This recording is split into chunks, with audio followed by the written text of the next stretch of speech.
Assalamualaikum warahmatullahi wabarakatuh. Alhamdulillah bi ni'matihi tatimmus shalihat.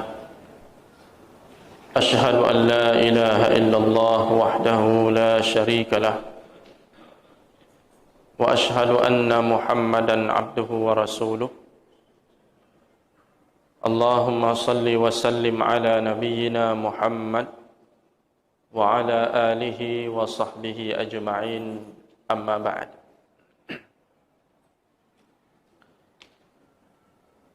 Hadirin kaum muslimin wal muslimat, jamaah maghrib yang dirahmati Allah subhanahu wa ta'ala.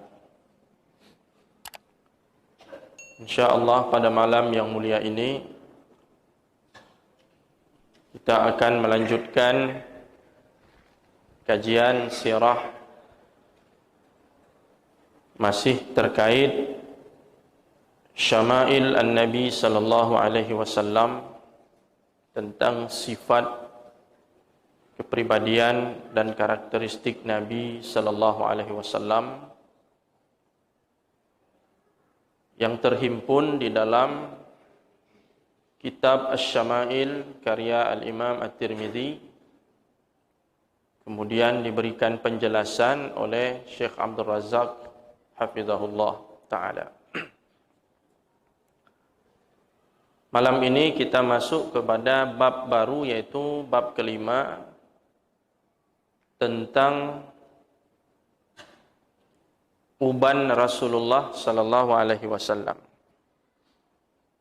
Sebelumnya kita sudah bercerita tentang rambut Nabi sallallahu alaihi wasallam, bagaimana Rasulullah menata dan mengurus rambutnya. Pada malam ini bab kelima berbicara tentang uban Rasulullah sallallahu alaihi wasallam. Berarti masih terkait antara bab ini dengan bab sebelumnya. Masih tentang rambut, walaupun yang disorot di sini adalah rambut yang berwarna putih. Uban Rasulullah sallallahu alaihi wasallam. Jadi begitu detailnya para sahabat Nabi itu menceritakan tentang Nabi kita sallallahu alaihi wasallam. Tidak ada satu tokoh pun di dunia ini yang diceritakan selengkap Rasulullah sallallahu alaihi wasallam tentang kehidupannya, tentang ciri-ciri fisiknya. Nah, ini menunjukkan betapa besarnya cinta sahabat Rasulullah kepada nabinya. Mereka melihat Rasulullah sallallahu alaihi wasallam ini sebagai sosok mukjizat dari Allah Ta'ala, sebagai bukti tanda kebesaran Allah di muka bumi ini. Sehingga mereka memperhatikan Rasulullah dari segala penjuru, dari segala seginya. Sampai uban Nabi pun mereka hitung berapa uban di rambut dan di jenggot Rasulullah sallallahu alaihi wasallam.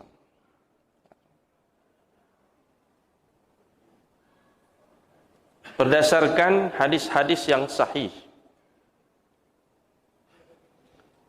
yang nanti akan dijelaskan secara terperinci satu persatu, disebutkan bahwasanya atau kesimpulan bahwasanya uban yang terdapat pada rambut Nabi sallallahu alaihi wasallam jumlahnya sangat sedikit. Anas bin Malik radhiyallahu anhu menyebutkan dalam ucapannya, beliau mengatakan, walam yahtadib Rasulullah sallallahu alaihi wasallam. Nabi sallallahu alaihi wasallam tidak pernah menyemir rambutnya atau ubannya. Menyemir ataupun mewarnai rambutnya atau ubannya itu. Innama kana al-bayadu fi anfaqatihi wa fi sudghaini wa fi ra'si nabdun. Karena uban Nabi itu hanya berada pada 3 titik saja. Pertama pada anfaqah. Anfaqah itu bulu yang tumbuh di antara dagu dan bibir bagian bawah. Yang ada di bawah bibir ini, antara bibir bawah dengan dagu. Ada bulu di situ tumbuh, Itu namanya anfaqah. Di situ ada uban berwarna putih. Kemudian sudghah ini posisi antara mata dengan telinga. Di situ ada uban Rasulullah sallallahu alaihi wasallam. Wa fir ra'si nabdun, dan sedikit di bagian kepala. Nanti akan ada riwayat menyebut uban yang di kepala Rasulullah itu di bagian tengah. Di belahan rambut tengah itu, di situ terdapat sedikit uban Nabi sallallahu alaihi wasallam. Jadi tidak banyak. Jadi tidak penuh rambut Nabi dan jenggot Nabi dengan uban. Di bagi yang banyak uban, jangan berkecil hati, karena uban itu bukan, tidak bisa kita pesan itu ya. Memang kadang-kadang dia faktor uban itu faktor genetik, faktor kesehatan rambut juga, faktor usia juga demikian. Jadi banyak faktornya. Mungkin bisa ditanya nanti dengan ahli anatomi atau kenapa rambut itu beruban, apa sebab? Di ranahnya ke sana nanti coba ditanya zat apa itu yang membuat rambut itu hitam, kemudian tidak lagi hitam jadi putih, ada kaitan dengan zat apa secara ilmu mungkin anatomi dan sebagainya. Hadis ke-37 dalam bab ini. Jadi tanpa terasa kita sudah 37 hadis kita bahas terkait dengan fisik baginda Nabi sallallahu alaihi wasallam atau sifat-sifat Nabi sallallahu alaihi wasallam. Imam At-Tirmizi berkata, haddatsana Muhammad ibnu Bashar. Telah bercerita kepada kami Muhammad bin Bashar, ia berkata, telah bercerita kepada kami Abu Dawud, ia berkata, telah bercerita kepada kami Hammam dari Qatadah, ia berkata, qultu li Anas bin Malik, aku bertanya kepada Anas bin Malik. Anas bin Malik ini sahabat Nabi sallallahu alaihi wasallam. 10 tahun ia hidup bersama Rasulullah sallallahu alaihi wasallam sebagai pembantu di rumah Nabi sallallahu alaihi wasallam. 10 tahun dia bersama Rasulullah, jadi dia merupakan orang yang paling berhak bercerita tentang Nabi sallallahu alaihi wasallam. Bahkan pertama sekali dia bersama Rasulullah itu umur 10 tahun. Usia 10 tahun itu ingatan cukup kuat.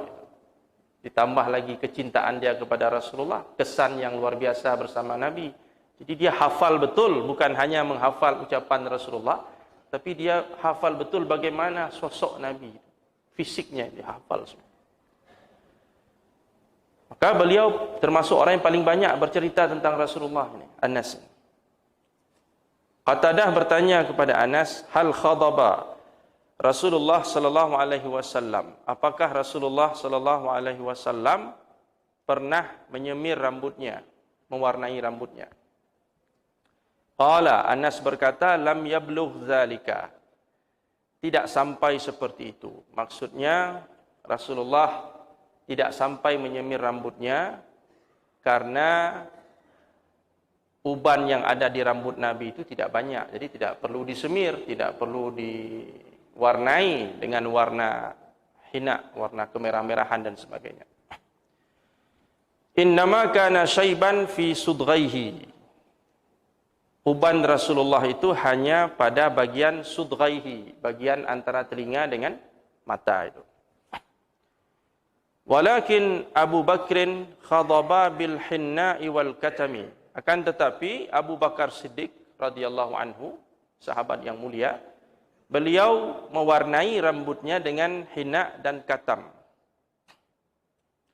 Hina ini dan katam ini berasal dari tumbuh-tumbuhan yang mengeluarkan warna, punya warna dia. Biasa digunakan untuk mewarnai rambut ini. Rambut yang sudah putih beruban diwarnai dengan itu. Kalau hina ini dia warna merah. Katam itu warna hitam.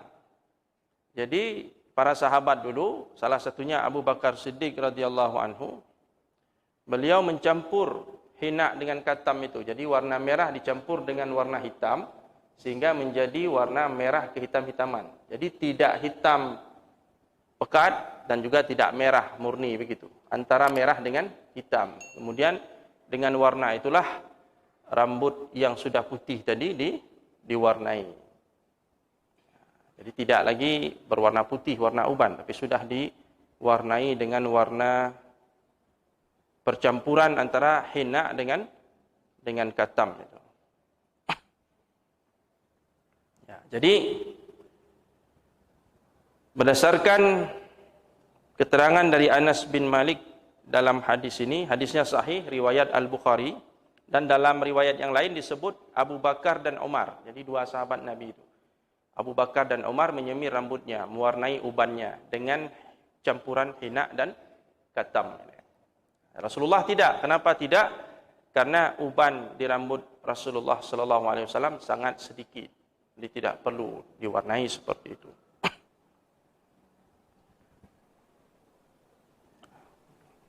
Jadi kalau kita membaca hadis ini, memperhatikan riwayat ini, Abu Bakar mewarnainya dengan henna dan katam, percampuran merah dengan hitam. Dan jangan menyemir rambut dengan warna hitam, karena itu ada larangannya. Tapi campuran antara merah dan hitam menghasilkan satu paduan warna merah ke hitam-hitaman. Itulah yang digunakan untuk menyemir rambutnya. Kemudian pada hadis berikutnya, hadis ke-38, Haddatsana Ishaq ibnu Mansur wa Yahya ibnu Musa qala haddatsana Abdul Razzaq an Ma'mar an Sabit an Anas. Jadi Imam At-Tirmizi memaparkan sanadnya secara lengkap sampai kepada Anas bin Malik radhiyallahu an. Ia berkata, ini juga riwayat dari Anas bin Malik.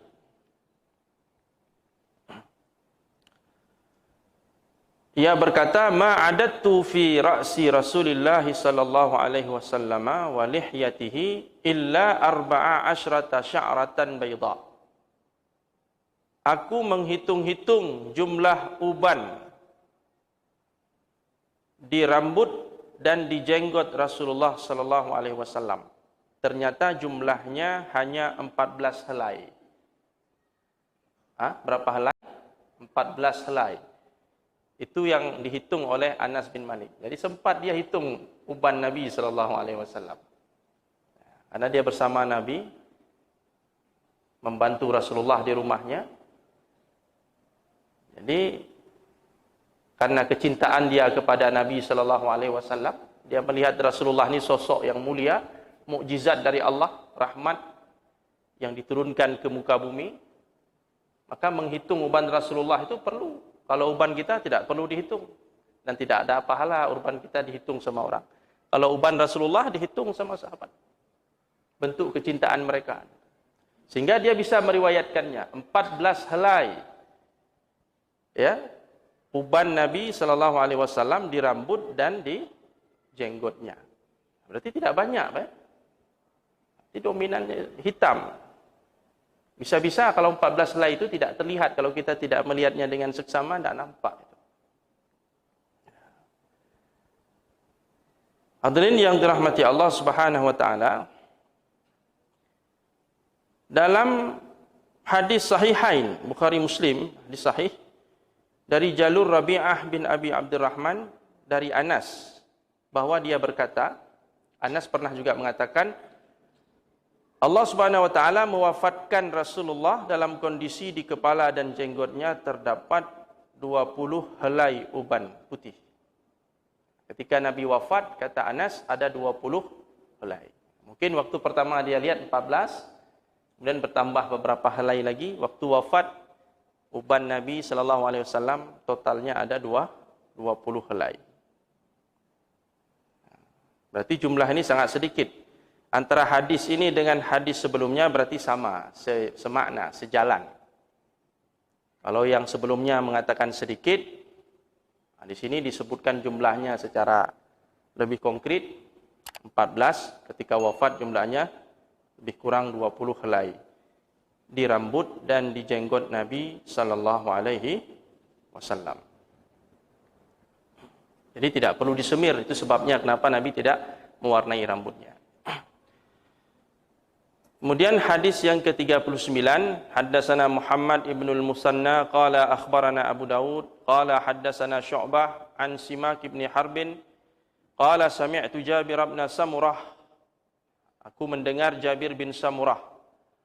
Waqad su'ila an syaibi Rasulillah sallallahu alaihi wasallam. Dia pernah ditanya tentang uban Rasulullah sallallahu alaihi wasallam. Faqal, ia berkata. Sekarang yang bercerita bukan Anas tapi Jabir bin Samurah, sahabat Nabi sallallahu alaihi wasallam. Beliau berkata, "Kana idza dahana ra'sahu lam yura minhu syaibun." Nabi itu sallallahu alaihi wasallam apabila meminyaki rambutnya, maka tidak terlihat satu helai uban pun. Wa idza lam yathin ru'ya minhu. Apabila Nabi tidak meminyaki rambutnya, maka terlihat ubannya. Jadi ketika Nabi memakai minyak rambut, ubannya tidak terlihat. Mungkin karena minyak itu sifatnya mengkilat, ya. Jadi tertutup uban Nabi, seakan-akan Nabi tidak beruban. Tapi ketika Nabi tidak meminyaki rambutnya, barulah uban-uban yang beberapa helai itu terlihat dengan jelas. Ini kata Jabir ibnu Samurah. Yang intinya pernyataan Jabir ini sama dengan pernyataan Anas, sejalan. Walaupun dengan redaksi yang berbeda. Menunjukkan bahwa uban Nabi tidak banyak, sedikit. Itu kesimpulan.